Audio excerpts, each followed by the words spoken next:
हाय। कैसे हो आप सब लोग? किस्सा सुनाने लगी हूँ। मेरे मेरे पास बहुत सारे किस्से हैं क्योंकि ज़िंदगी में ऐसे ऐसे काम किए कि बहुत सारे किस्से हैं। ये है मेरी डॉटर, मेरी बेटी पाली, लेकिन ये है आफत। ओके, शुरू गो। ऑलराइट गाइस, टाइटल से तो आपको पता चल गया होगा। मैं आज बात करूँगी एक धोखे की, जो कि मुझे पाकिस्तान में मेरे एक स्टूडेंट के हाथों मिला। और लेकिन कहानी शुरू करने से पहले मुझे एक कन्फेशन करना है, और वो कन्फेशन ये है कि मैं ऊपर वाले को हाजिर नाजिर जान के ये ओथ लेती हूँ कि मैं जो कहूँगी सच कहूँगी, और मैं सच के सिवा कुछ भी नहीं कहूँगी। मेरा मकसद किसी इंसान की आज़ारदारी करना नहीं है या अपने आप को मज़लूम साबित करना नहीं है। मकसद ये है कि एहतियात बरतें, किसी पे अंधा एतमाद ना करें। तो यहाँ से कहानी शुरू करते हैं। एक बार फिर कहना चाहूँगी, मैं जो भी कहूँगी सच कहूँगी, उसमें कोई झूठ, कुछ भी, कोई छलावा नहीं होगा। तो Namal National University of Modern Languages मैंने ज्वाइन किया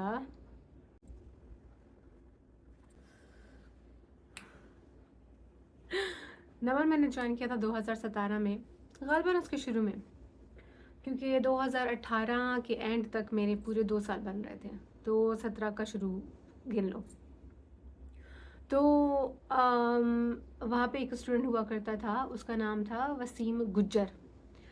और स्टूडेंट जो है कोई मैकेनिक टाइप की जॉब करता था एयरफोर्स में। तो बहुत लंबा सा लड़का और बिल्कुल थिन सा। तो शुरू से ही ना उसने बहुत रिस्पेक्ट दिखाई, और क्लास में भी उसने दिखाया कि वो एक इंटेलिजेंट किस्म का बंदा है, और अपने बिहेवियर में वो दूसरों से अलग था क्योंकि वो रिस्पेक्ट बहुत ज़्यादा देता था, स्पेशली फीमेल टीचर्स को। तो सून ही स्टार्टेड टेलिंग मी कि he is my brother and I am like his sister. तो उम्र में मेरे ख्याल से वो 1-2 साल मुझसे बड़ा था। तो मैं फिर उसको बोलती थी कि हाँ ठीक है, मैं तुम्हारी बड़ी बहन हूँ, because I was his teacher. लेकिन उसने हमेशा, उस बंदे ने मुझे बोला कि नहीं नहीं मैम, आप मुझसे 2-4 साल छोटी ही हैं। That's not the that's not the argument, but the point was कि वो मुझसे कुछ साल बड़ा था, तो उसने मुझे ऐसे हमेशा ट्रीट किया कि जैसे उसकी छोटी बहन होती है। तो किसी मामले के हवाले से मशवरा देना, सजेशन देना, वो सब कुछ उसकी पर्सनैलिटी में था। एंड वो चूँकि अपने घर का सबसे बड़ा बेटा था, तो मुझे ये इम्प्रेशन वहाँ से मिल गया था कि अच्छा, इसकी थिंकिंग या इसका मशवरा काबिल गौर हो सकता है। तो फिर ये हुआ कि 2000 जो है, बाय द वे उस स्टूडेंट का बाकी सबके साथ भी बहुत अच्छा बिहेवियर था यूनिवर्सिटी में, सब फीमेल के साथ आगे पीछे घूमना, और बहुत अच्छे से मेंटेन करके रखा था उसने सब कुछ। 2018 के बीच में हमारी जो हेड थी, उन्होंने मेरे साथ पढ़ाई करना शुरू कर दिया। वो पढ़े मैं एक और व्लॉग में बताऊंगी डिटेल में। लेकिन वो एक 2018 का मेरे एक ऐसा वक्त था जब मुझे समझ नहीं आ रहा था कि मैं क्या करूं, क्योंकि जो वर्क प्लेस की जो मैनिपुलेशन है, मुझे उन चीज़ों का ना पता था कि उनको कैसे डील करना है। मैं बस क्लास में जाना चाहती थी और पढ़ा के मैं निकल के अपने घर जाना चाहती थी। I never wanted to be a part of any politics. लेकिन वर्क प्लेस पे ये पॉलिटिक्स होता है कि अगर कोई बंदा हायर एजुकेशन के साथ आ जाए, उसका डिप्लोमा आपके डिप्लोमा से ऊपर हो, तो जो बंदे किसी पोजीशन पे हायर फाइज होते हैं, वो इनसिक्योर हो जाते हैं। तो अब मेरे तो वहमो गुमान में भी ये बात नहीं थी कि अच्छा, मैं फिल करके जा रही हूँ तो कोई मुझसे इनसिक्योर होगा, और मुझे कभी हेडशिप और ऐसी जॉब्स में कभी इंटरेस्ट नहीं रहा। वो किस्सा हम किसी और व्लॉग के लिए रख लेते हैं, और मैं डिटेल में सब कुछ बताऊंगी, बिकॉज ये बातें इतने सालों से मैंने अपने दिल में रखी हैं। मैं उनके बारे में बात करना चाहती हूँ। हाँ अच्छा, तो ये स्टूडेंट था वसीम गुज्जर, ये मुझे हर चीज़ में मदद कर रहा है और बाखुदा मैंने उसे अपना भाई समझा। और उसकी शादी हुई, उसके बारे में उसने हमें बताया, मैंने अपनी अम्मा को बताया, you know that student and he is getting married. फिर उसका पहला बेटा हुआ, उसके अकीके पे हम लोग गए, उसने घर में छोटी सी दावत की थी, उसमें हम लोग गए, मैं, मेरी अम्मा, मेरी भाभी, तो उसकी अम्मी लोगों को भी हम जानते थे, उसकी बहनों को भी। तो it was becoming like a family, you know, relationship. तो वो एक चीज़ स्ट्रॉन्ग से स्ट्रॉन्ग होती गई and I am like he is my brother and I am gonna trust him blindly. फिर मुझे कॉन्फ्रेंसेस पे जाने का शौक भी था और ज़रूरत भी थी, क्योंकि मुझे पीएचडी परस्यू करनी थी आउट ऑफ पाकिस्तान।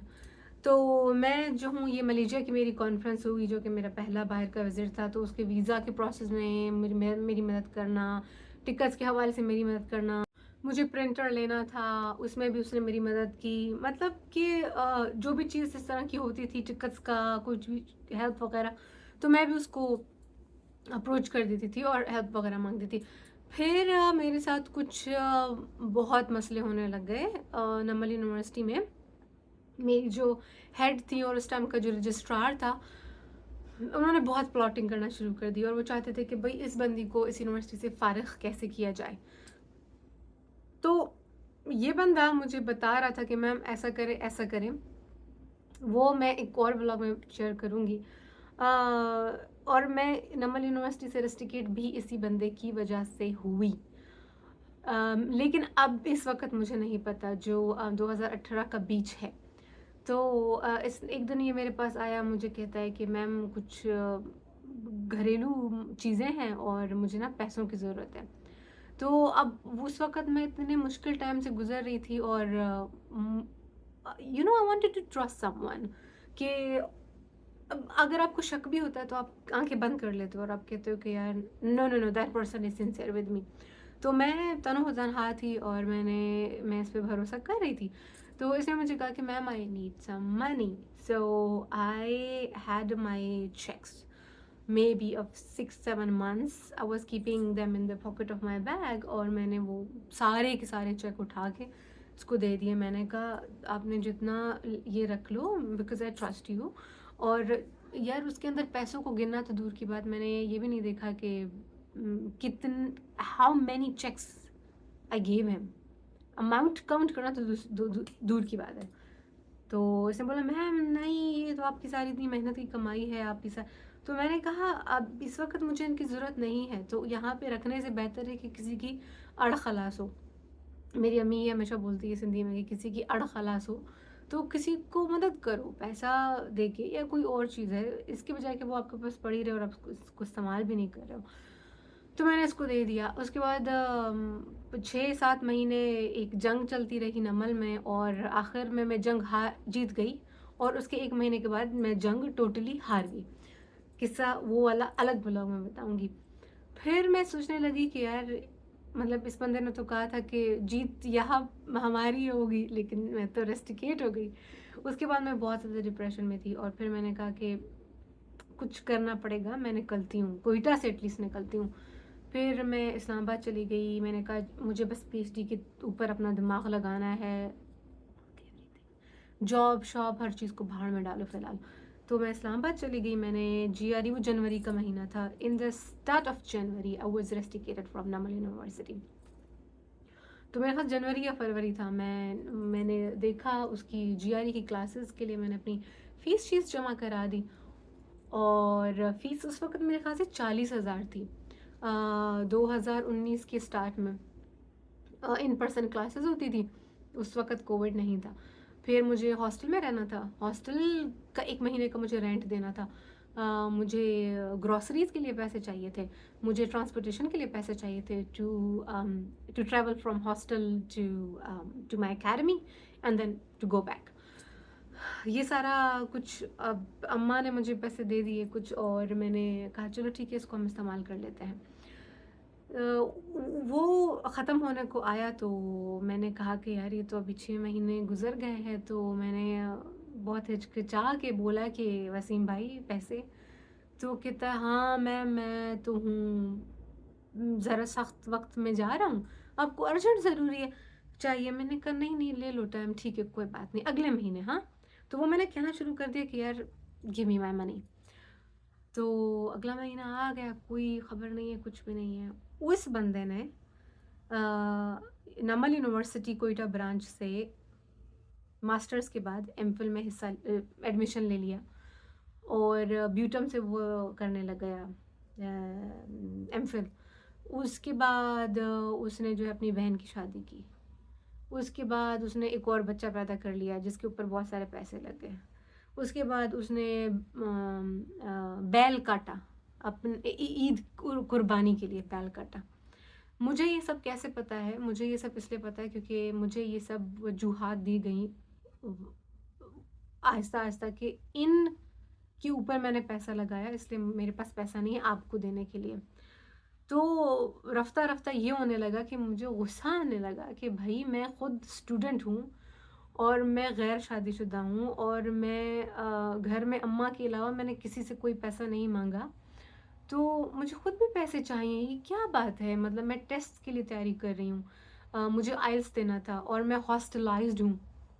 यार आप बाहर निकलो एक दिन, आपको कितने पैसे लगते हैं? लेकिन जब आप अनजान शहर में रह रहे हो और ऑन योर ओन, तो imagine how much money you spend. पैसा पानी की तरह मेरा बह रहा था।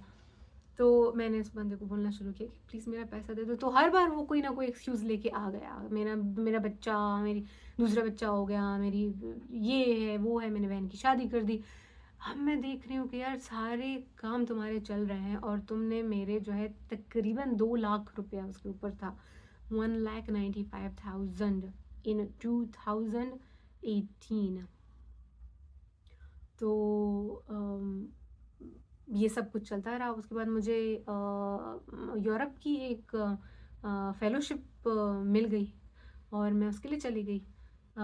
फिर जब वापस आ गई तो मैंने कहा भाई भाई पैसे, मैम बस अगले महीने, मैम अगले महीने। उसने मुझे नहीं दिया।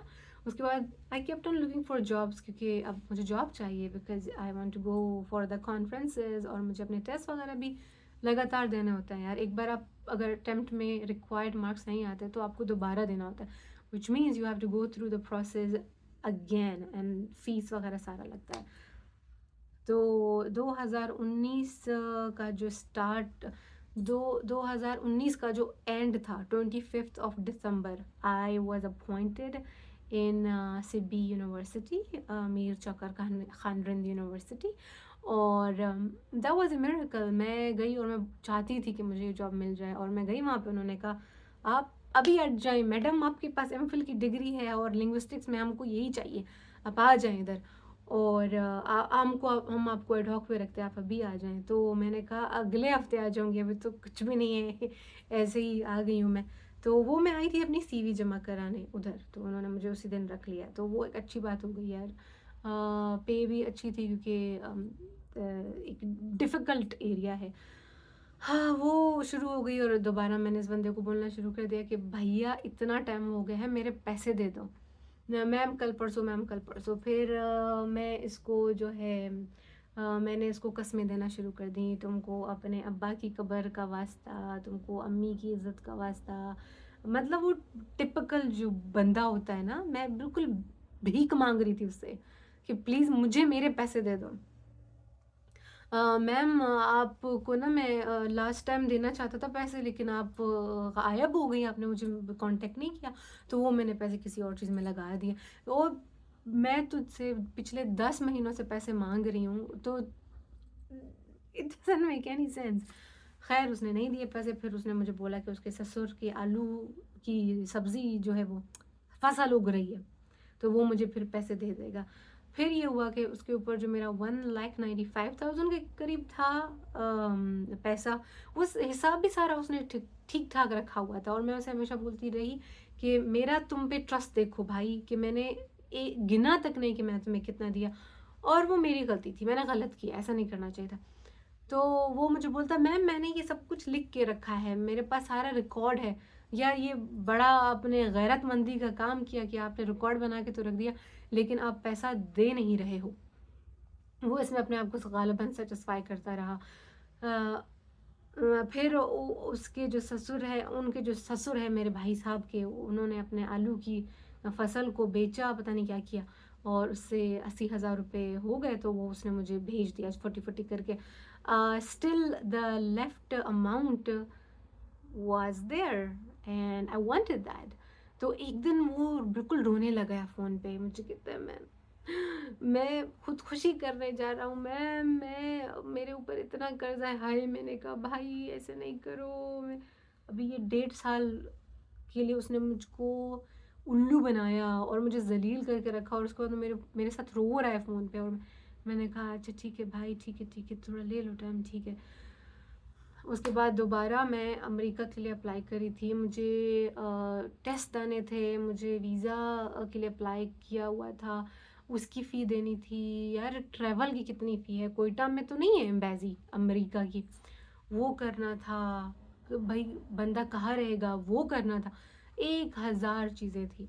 तो और एक और बात, आपको बैंक अकाउंट भी दिखाना होता है एम्बेसी में जब आप जाते हो उससे पहले, और जब आप यूनिवर्सिटी के लिए अप्लाई करते हो तभी भी आपको बैंक अकाउंट दिखाना पड़ता है कि आपके पास इनफ एसेट है या नहीं है.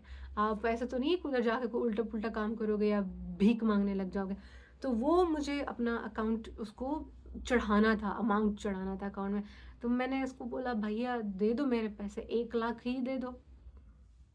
उसने मुझे कोई पैसा नहीं दिया. मैं आ गई अमेरिका 2021 के अगस्त में. यहाँ आने के बाद भी मैं उससे पास पैसे मांगती रही. वही खुदा का दिया वास्ता, बहनों का दिया, सबका दिया. बड़ा रिलीजियस बंदा जी. बैलें काटो, बहन के हक अदा करो. अपनी बहन के शादी करवाई, खूब सारा जहेज दिया.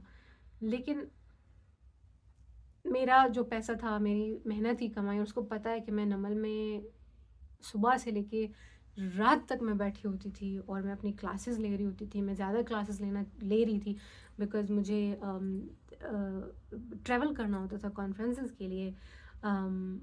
लेकिन उसने मुझे मेरे पैसे नहीं दिए, और आज तक उसने मुझे मेरे ये पैसे नहीं दिए. मैंने उसके लास्ट टाइम मैंने उसे ईमेल किया और मैंने कहा कि तुम्हें तुम्हारे मरे हुए बाप का वास्ता, मुझे प्लीज़ मेरे पैसे दे दो.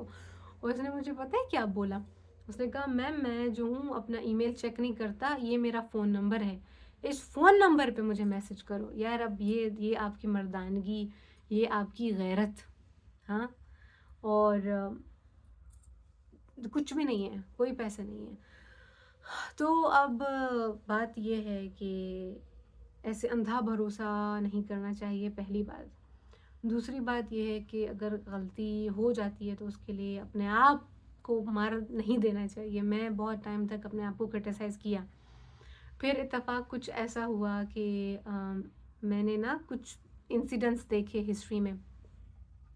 Top top of the list was कि लाहौर में एक बंदा था, his name was Javed Iqbal. He raped almost 100 children and then he killed them, suffocate करके जंजीर से. और उसके बाद उनकी डेड बॉडी को वो एसिड में डाल के डिज़ोल्व करके ख़त्म कर देता था. 100 के करीब ऑर्फन बच्चे. और उसने बोला कि 100 मैंने अपना टारगेट रखा हुआ था, अगर मैं चाहता तो मैं 500 बच्चे मार सकता था. जब मैंने वो देखा मैंने कहा यार दुनिया कितनी क्रूल है. मैं अपने 1 लाख या 1.5 लाख के लिए इतना अपने आप को क्रिटिसाइज कर रही हूँ और कर यार I am such a stupid person, why did I do this? But it's okay, we trust, we want to trust. और दुनिया में बहुत गंदे गंदे लोग हैं, दुनिया में बहुत अच्छे लोग भी हैं, लेकिन दुनिया में बहुत गंदे गंदे लोग भी हैं. उसके बाद मैंने कुछ और इंसिडेंट्स देखे जिसमें ऑनर किलिंग भी थी कि ख़वातीन को बग़ैर किसी वजह के बस मार दिया. फिर जंग 1-2 जगह पे शुरू हो गई. तो मैंने कहा देखो इंसानियत कितना कुछ सफ़र कर रही है, तो कोई बात नहीं, इट्स पार्ट ऑफ लाइफ. तो अब जो है मैंने मुकम्मल तौर पे इसको अपने सिस्टम से निकाल दिया है और मुझे कोई उम्मीद नहीं है कि वो बंदा कभी भी मेरे पैसे देगा, और ना ही मैं उससे मांगना चाहती हूँ, क्योंकि मुझे अपना आप भिखारी लगता है, मुझे अपना आप गंदा लगता है। मैं जब भी उसको बोलती हूँ कि मुझे मेरे पैसे दे दो, I feel so low of my self. उसको नहीं लगता। अगर उसको लगता होता तो उसने मुझे मेरे पैसे दे देने थे। और इस तरीके से मुझे चीट किया कि उसने मुझे हमेशा बहन बोला और बहुत रिस्पेक्ट दी, लेकिन उसके अंदर एक जानवर छुपा था, जो कि जानवर भी नहीं बोलना चाहिए, एक डिसेप्टिव ह्यूमन बीइंग छुपा था। जानवर ऐसे नहीं होते, they are not deceptive. I take my word back. तो खैर वो किस्सा हो गया, तो मैंने कहा कि मैं दिल की बात करूं तो किससे करूं। और मैं हमेशा शौक़ रखती थी स्क्रीन के सामने आके बोलने का, अपने ख़यालात, अपने एक्सपीरियंसेस। और इस एक्सपीरियंस को शेयर करने की वजह ये थी कि किसी की हौसला अफजाई हो जाए। हम सब गलतियां करते हैं और हम सब भरोसा भी करते हैं, लेकिन कोई बात नहीं, ज़िंदगी नफ़ा और नुकसान दोनों का नाम है। अगर हम नुकसान के ऊपर इतना ज़्यादा पॉन्डर करते हैं, इतना ज़्यादा दिल बर्दाश्ता हो जाते हैं, तो what about the good things that happen to us? वो सारे बेनिफिट्स जो हमें होते हैं, उनके बारे में क्या? तो मैं शुक्रगुज़ार हूँ ऊपर वाले की कि मुझे उसने बहुत सारे बेनिफिट्स दिए हैं। और मेरा अंजाम कोई ऐसा नहीं हुआ जैसा काफ़ी लोगों का हुआ है इस दुनिया में। So thank you for listening to my story. मुझे नम्बल में रस्टिकेट कैसे किया गया, वो स्टोरी मैं अनकरी बताऊंगी एक और व्लॉग में। Bye guys, and please subscribe to my channel and like my videos. Bye.